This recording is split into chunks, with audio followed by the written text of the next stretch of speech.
பஞ்சாயத்து ராஜ் அட்டவணை வந்து 11வது அட்டவணை நமக்கு சொல்லுது பஞ்சாயத்து ராஜை பத்தி. இது வந்து சட்டத்திருத்தம் 73வது சட்டத்திருத்தம் 1992. இது வந்து எப்போ நிறைவேற்றினாங்க அப்படின்னா 1993 ஏப்ரல் மாசம் 24 பஞ்சாயத்து ராஜ் தினமா வந்து ஏப்ரல் 24 தான் நம்ம கொண்டாடுறோம். ஸோ பகுதி வந்து 9வது பகுதி. இதோட விதிகளை பத்தி இது நமக்கு முக்கியமான டாபிக். ஸோ இந்த விதிகளை பத்தி நம்ம ஷார்ட்கட்டை தான் பார்க்க போறோம். விதி 243 பஞ்சாயத்து ராஜை பத்தி சொற்பொருள் விளக்கம், சும்மா விளக்கம் கொடுக்குது. அப்போ விதி வந்து 243A வந்து கிராம அவை. எப்படி ஞாபகம் வச்சிருந்த? ஏ வந்து கிராம அவை தலைவர் வந்து கூட்டத்துல வந்து ஏன்னு சொல்லிட்டு கத்திட்டே இருப்பாங்க. ஸோ பேசிட்டே இருந்தா வந்து கிராம அவை தலைவர் ஏ அமைதியாருங்க அப்படின்ற மாதிரி வந்து சொல்லுவாங்க. இப்போ விதி வந்து 243B வந்து என்ன சொல்லுது அப்படின்னா ஊராட்சிகளின் அமைப்பு. பி அப்படின்னா வந்து பார்த்தா பாடி, ஒரு அமைப்பு அப்படின்னா ஒரு பாடி ஸ்ட்ரக்சர் பாடி. பி அப்படின்னா அமைப்புகள், அப்போ வந்து பாடி அப்படின்ற மாதிரி ஞாபகம் வச்சுவாங்க. அமைப்பு அப்படின்னா விதி வந்து 243C வந்து என்ன ஊராட்சிகளின் கூட்டமைப்பு பத்தி சொல்லுது. அப்போ ஊராட்சிகள் அப்படின்னா நம்ம என்ன கிராமத்துல தானே ஊராட்சிகள் இருக்கும், பஞ்சாயத்து வந்து கிராமத்துல தான் இருக்கும். அப்போ வந்து 243C என்ன சொல்லுது? கூட்டமைப்பு. அப்போ கிராம அவையில வந்து எல்லா அந்த கிராம மக்கள் வந்து சேர்ந்த அந்த கூட்டமைப்புல வந்து சேர்ந்தா எப்படி இருக்கும்? ரொம்ப நிறைய பேசிட்டே இருப்பாங்க. அப்போ வந்து அப்படின்ற மாதிரி இருக்கும் அது அப்படின்ற மாதிரி ஞாபகம் வச்சுக்கோங்க. விதி வந்து 243D வந்து இடஒதுக்கீடை பத்தி சொல்லுது. அப்போ டிவைட் பண்ணி கொடுப்பாங்க. இடஒதுக்கீடு எப்படி கொடுப்பாங்க? டிவைட் பண்ணி கொடுப்பாங்க. அப்போ அங்க வந்து நகராட்சியில வந்து பாத்தீங்கன்னா வந்து 243T இருக்கும், இங்க வந்து D இருக்கும். எப்படி இங்க D வச்சுக்கணும், எப்படி ஞாபகம் வச்சுக்கணும் அப்படின்னா இதை 243D வந்து இங்க பஞ்சாயத்துல வந்து எப்படின்னா கிராமத்துல இருக்கிறது வந்து D போட்டு கூப்பிடுவாங்க அப்படின்ற மாதிரி ஞாபகம் வச்சுக்கோங்க. சோ விதி வந்து 243E வந்து ஊராட்சிகளின் பதவிக்காலம். சோ ஊராட்சிகளின் பதவிக்காலம் 5 ஆண்டுகள். அந்த 5 ஆண்டுகள் வந்து 5 ஆண்டுகள் தலைவரா நம்ம இருக்க போறோம் அப்படின்ற மாதிரி ரொம்ப சிரிச்சுட்டு இருப்பாங்க. ஈன்னு வந்து இழிப்பாங்க அப்படின்ற மாதிரி நினைச்சுக்கோங்க. இரின்னு சிரிப்பாங்க. பதவிக்காலம் வந்து 5 ஆண்டு அப்படின்ற மாதிரி வந்து அவங்க சிரிப்பாங்க பதவி காலத்தை பார்த்து. அப்புறம் வந்து 243F வந்து என்ன சொல்லுது அப்படின்னா உறுப்பினர்களின் தகுதி இழப்பு. ஃபெயில் ஆயிடுவாங்க, தகுதி இழந்துட்டாங்க, அவங்க வந்து ஃபெயில் ஆயிட்டாங்க. உறுப்பினர்களின் தகுதி இழப்பு 243F வந்து உறுப்பினர்களின் தகுதி இழப்பு. இது 243G வந்து ஊராட்சிகளின் அதிகாரங்கள் மற்றும் பொறுப்புடையகள் அப்படின்னு சொல்லி சொல்லுவாங்க. சோ இதை வந்து இன்னொன்னு என்ன சொல்லலாம்?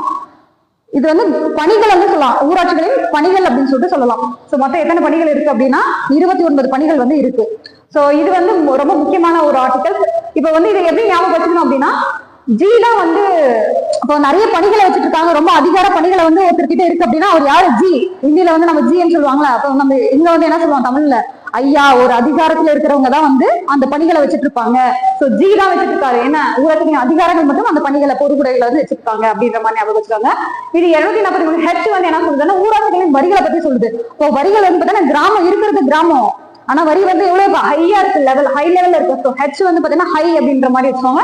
ஊராட்சிகளின் வரிகள் வந்து ஹை ஹெச் 243H. அப்புறம் வந்து 243I வந்து என்ன சொல்லுது? நிதி ஆணையத்தை பத்தி சொல்லுது. சோ நிதி ஆணையம் நம்ம வந்து கிராம மக்கள் வந்து நிதி ஆணையத்துல வந்து நம்ம அமௌண்ட் தானே கொடுக்குறாங்க, நமக்கான அமௌண்ட் ஒரு நிதி தானே ஒதுக்குறாங்க. சோ அப்போ நம்ம கிராம மக்கள் வந்து அமௌண்ட் வந்துருச்சு, நமக்கு வந்து காசு வந்துருச்சு அப்படின்ற மாதிரி அப்படின்னு சொல்லிட்டு தான் சொல்லுவாங்க. அப்போ விதி 243J வந்து என்ன சொல்லுது? ஊராட்சிகளின் கணக்குகள் மற்றும் தணிக்கையை பத்தி சொல்லுது. அப்போ ஊராட்சிகளின் கணக்கு சொல்றது எப்படி நம்ம ஞாபகம் வச்சுக்கணும் அப்படின்னா இப்போ ஜே வந்து ஜெயிக்கணும். இப்போ இந்த ஒரு கிராமத்துல படிச்ச ஒரு ஸ்டூடெண்ட் வந்து ஜெயிக்கணும் அப்படின்னா அவனுக்கு என்ன தெரியணுமா? கணக்கு மற்றும் தணிக்கை பத்தி தெரிஞ்சிருக்கணும். அப்பதான் வந்து அவன் இப்போ காம்படிட்டிவ் எக்ஸாமா இருக்கட்டும் வாட்டவர் எதுவா இருந்தாலும் அவன் ஜெயிக்கணும் அப்படின்னா ஒரு கணக்கு தணிக்கை பத்தி அவனுக்கு தெரிஞ்சிருக்கணும். ஸோ அந்த மாதிரி ஞாபகம் வச்சுக்கோங்க.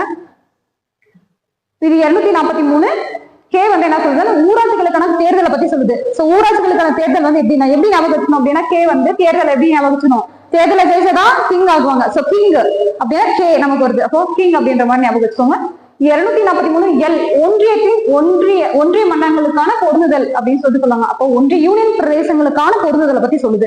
அப்போ ஒரு பொருந்தணும் அப்படின்னா என்ன இருக்கணும்? அங்க வந்து லவ் இருக்கணும், அன்பு இருக்கணும். அப்போ 243L வந்து ஒன்றிய பிரதேசங்களுக்கான பொருந்துதலை பத்தி சொல்லுது. இப்போ இது 243M வந்து என்ன சொல்லுதுன்னா மேட்ச். சோ பொருந்தாததை பத்தி சொல்லுது. சில பகுதிகள் வந்து நமக்கு பொருந்தாது. சோ அதுதான் சொல்லுது மேட்சே இல்ல அப்படின்ற மாதிரி வச்சுக்கோங்க. 243M வந்து ஊராட்சி பகுதிகள் சில பகுதிகளுக்கு பொருந்தாதது அப்படின்ற மாதிரி சொல்லுது. இது 243N வந்து என்ன சொல்லுதுன்னா நிகழ்நிலையில இருக்க சட்டங்கள் இருக்குல்ல, சோ அது வந்து தொடரும். சோ நான் ஸ்டாப்பா தொடரும் அப்படின்ற மாதிரி ஞாபகம் வச்சுக்கோங்க. நிகழ்நிலையில் இருக்கும் சட்டம் மற்றும் ஊராட்சிகளோட தொடர்ந்து இருக்கும், அந்த சட்டம் வந்து தொடர்ந்து இருக்கும் அப்படின்ற மாதிரி ஞாபகம் வச்சுக்கோங்க. சோ இது 243O வந்து தேர்தல் விஷயங்களை நீதிமன்ற தலைவர்களுக்கான தடை அப்படின்ற மாதிரி சொல்றாங்க.